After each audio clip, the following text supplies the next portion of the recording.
What's up, y'all? And welcome back to Burglar with a W, right? I'm Ryan Wergler.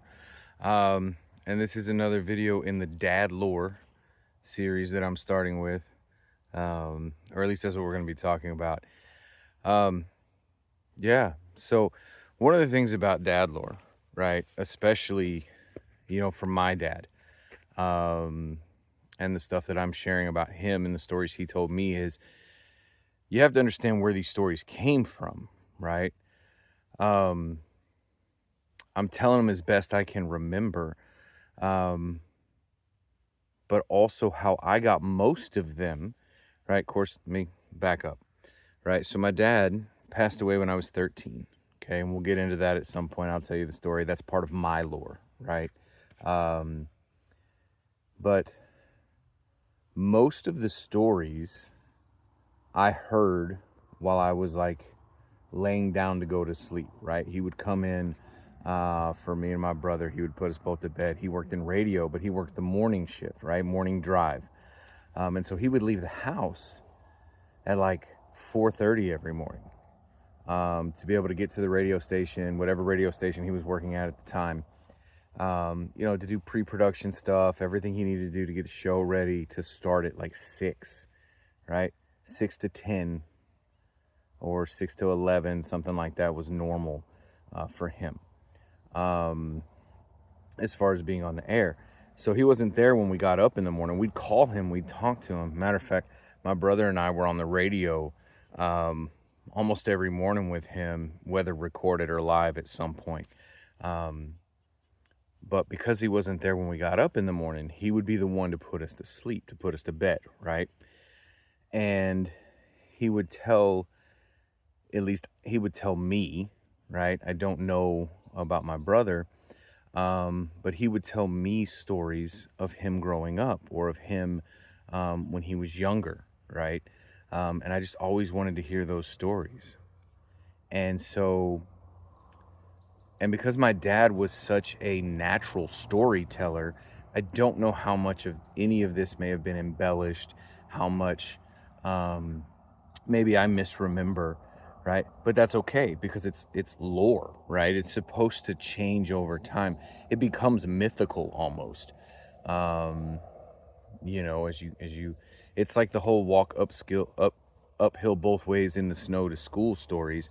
Like I'm sure at some point, they walk to school, some of them uphill, some of them in the snow, but uphill has to have a downhill, right?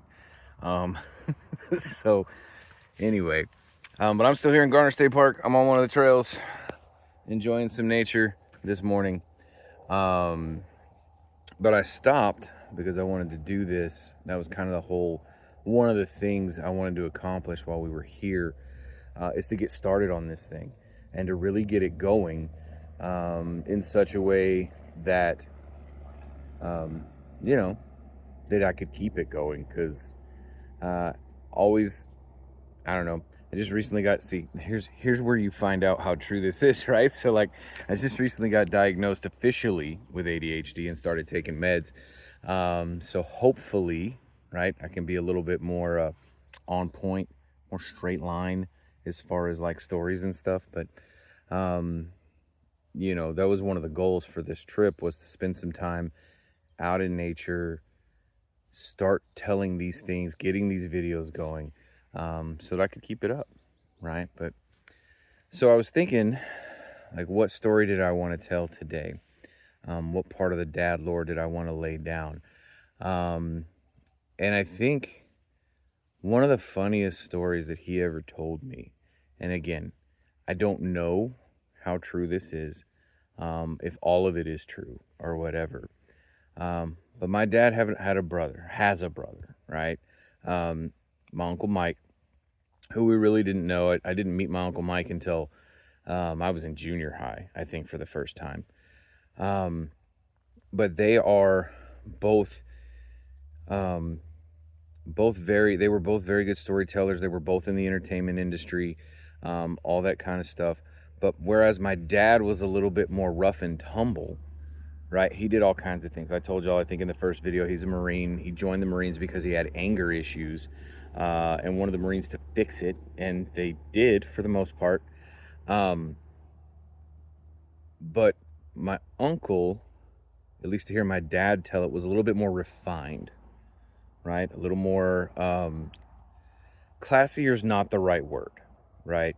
Because it's not that my dad wasn't classy. It's just the difference between I'm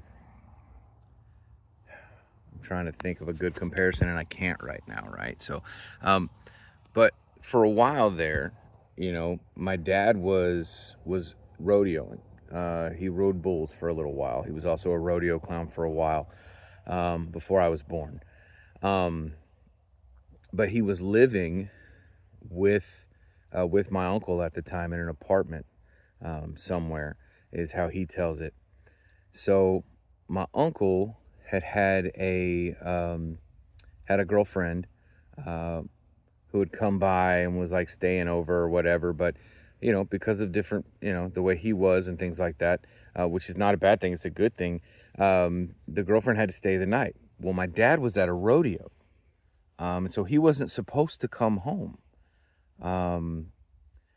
But and so since this girl was staying the night, she was staying in my dad's room. My uncle was like, "Hey, just stay in his room. Totally fine. He's not going to be home tonight. He's off at a rodeo. You know, he won't be home until tomorrow," all that kind of stuff, right? Well, apparently, my dad had a bad night, as sometimes happens when you rodeo, right? And didn't do well. Apparently did bad enough that he was just like, "Forget it, I'm going home." So such a bad night. He said he was all busted up, bloody. Matter of fact, my dad, it's weird because you would look at my dad's hands and like his knuckles were all gnarled up. His fingers didn't all go straight. And he said most of those were broken riding bulls. But he was all busted up, bloody, covered in arena dirt, which is dirt mixed with, you know, manure and all this other stuff from the bulls, and covered in bull snot and, you know, all the things, right? And just came home because it was such a bad night. Well, so he was upset. He was dirty. He was bloody. He was muddy. He was sweaty. Who knows what he smelled of, right? So he says he comes stumbling in. He's so tired. He's so dejected. He doesn't even turn the lights on. Okay? He just walks in the apartment, walks straight to his room, and just collapses on his bed. Unbeknownst to him, there is a woman in his bed who he doesn't, I mean, I'm sure maybe he did know her. I mean, I imagine this wasn't a first-time guest. But all he remembers, he said, "I was so tired. I was so dirty. I was so just dejected. I had such a bad night. I walked in, I collapsed on the bed, and the next thing I heard was screaming and watching this woman run straight out the room, straight out the apartment." And he says, "I never saw her again." And I just can't imagine being that woman, right? You're like, "Oh, I'm here at this really nice guy's apartment. He's so nice and neat and put together and, you know, all these things." And she's asleep. And then this just bloody, dirty, muddy apparition that smells of rodeo and who knows what else just collapses on the bed next to you. I can't blame her for getting up and running away and screaming, right? Like I'm not sure what I would do in that position either. You know, just it's that's like the ultimate, like, I heard a noise, except it's in the bed with me, this monster, right? Oh man. And I love that story because every time I think of it, it just makes me laugh because I can't imagine from the other side, right? Just what that would be like. And then even from my dad's side, just, you know, he's had a horrible night, right? Who knows what happened, right? His fingers could be broken, just all these things. and he just wants to go home and collapse in bed. And what he's met with is this, woman who has clearly gotten ready to go to bed, right? I don't know what kind of pajamas he was wearing. The way he said it was like this half naked, right?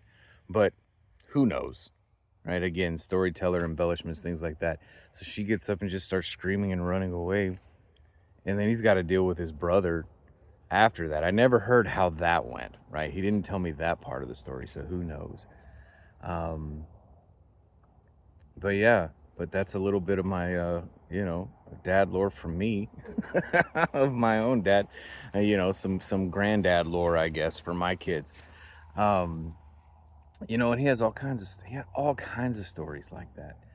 Um, you know, and it's weird because it feels almost like, even when I think back on my life, and how the stories I have kind of define who we are and how we grew up, and things like that. It's like when I think back to what my dad did and what he was able to do and all the different things he was throughout his life, um,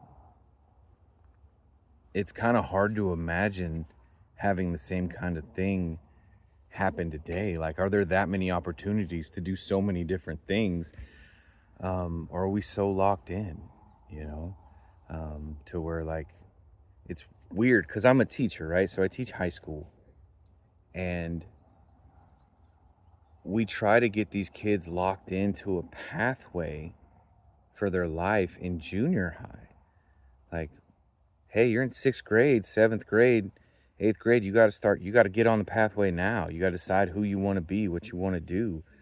Um, and not that I think everybody needs to go rodeo and fall in bed with a half naked stranger woman and make her run off screaming, but like, where's the adventure in life? Have we taken that away from ourselves? We've taken all the adventure, right? One of the reasons I like to go camping and I like to get my kids camping is this stuff, right? Like, we've taken all of these experiences and we've put them into entertainment for a lot of our kids, right? The only outdoors a lot of them ever see is on a screen.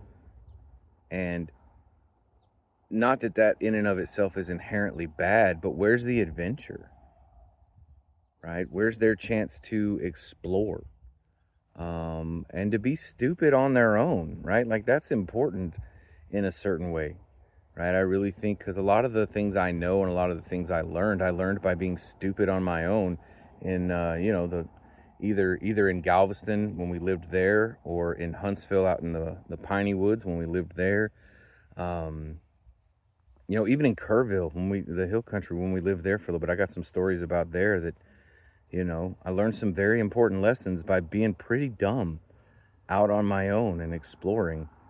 And not that I want my kids to be dumb in that way. Matter of fact, we have rule number one. Rule number one is don't be stupid, right? And that covers a lot of things when they're out doing things. But where's the adventure and the opportunity to do those kinds of things and to learn those things? And I worry that maybe, that whole locking into pathways kind of takes that away from them, and kind of stunts the development a little bit. You know what I mean? Because you have to figure things out, right? When you're out there on your own and you're stuck and say you're riding your bike and the chain comes off and you're on your own out somewhere, you're not close to home.